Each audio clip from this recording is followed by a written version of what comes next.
Welcome to the Stoic Formula, where timeless wisdom meets modern life. If you're tired of overthinking, distractions, and endless delays, you're not alone. Today, we're unlocking a powerful cure for procrastination, straight from the minds of Marcus Aurelius, Seneca, and Epictetus. This isn't about motivation. This is about action. Let's begin. Procrastination. The Stoic cure. Procrastination, putting off what we know must be done, plagues students, professionals, and creatives alike. It's an ancient problem, not just a modern one fueled by digital distractions. Even in the days of scrolls and sundials, humans wrestled with inaction.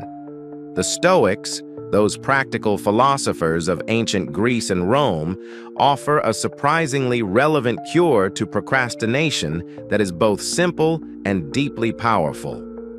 Understanding procrastination through a Stoic lens. At its core, procrastination is the delay of action due to fear, discomfort, or desire for ease.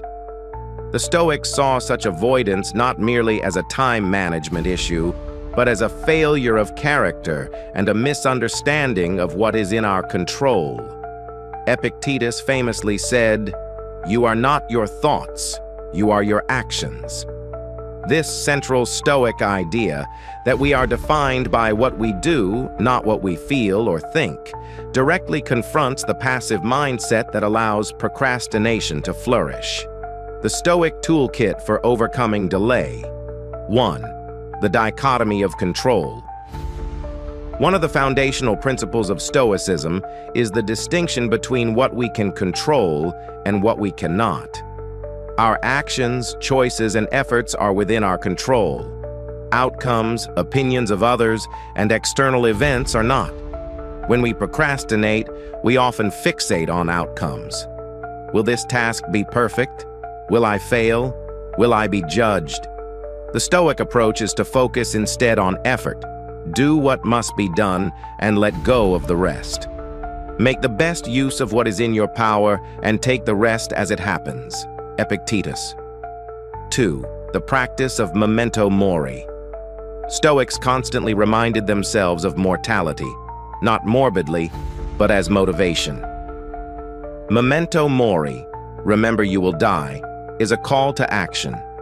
Time is our most finite resource. To waste it in delay is to disrespect life itself. Seneca wrote, "While we wait for life, life passes." This perspective reframes procrastination as not just a bad habit, but a theft of our own limited time. 3. Premeditatio Malorum. Anticipating obstacles. Before beginning a task, the Stoics practiced Premeditatio Malorum, imagining what could go wrong. This isn't pessimism, it's preparation. By visualizing challenges, from boredom to fear of failure, you disarm their power. Rather than being surprised by discomfort, Stoics expected it. That mental readiness made action easier. 4. Duty over emotion.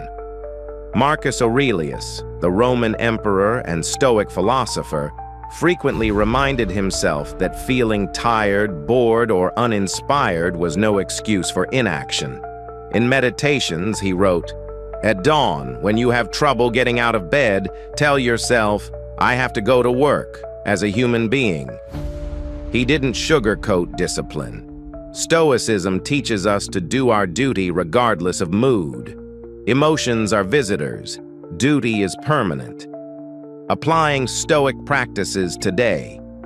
Here are some Stoic-inspired practices to overcome procrastination. Start with what's in your control. Don't wait for motivation. Choose to act. Break the task down. Do what can be done now. Even a small step is progress. Reflect daily. At the end of the day, ask yourself, did I do what I was meant to do? Remember death, not to fear it, but to cherish time. Would you waste another hour knowing how few are left? Final thoughts. The Stoics didn't have smartphones, but they knew human nature. They understood the subtle temptations to delay, distract, and avoid.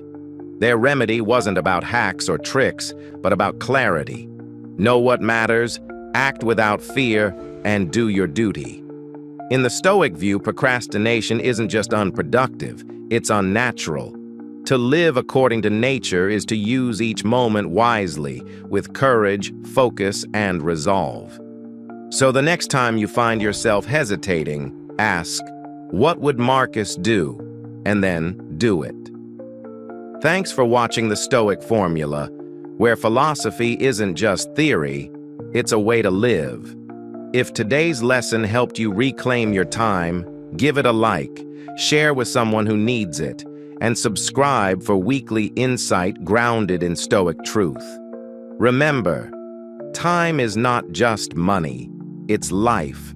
Act accordingly, stay disciplined, stay present, and as always, live by the formula.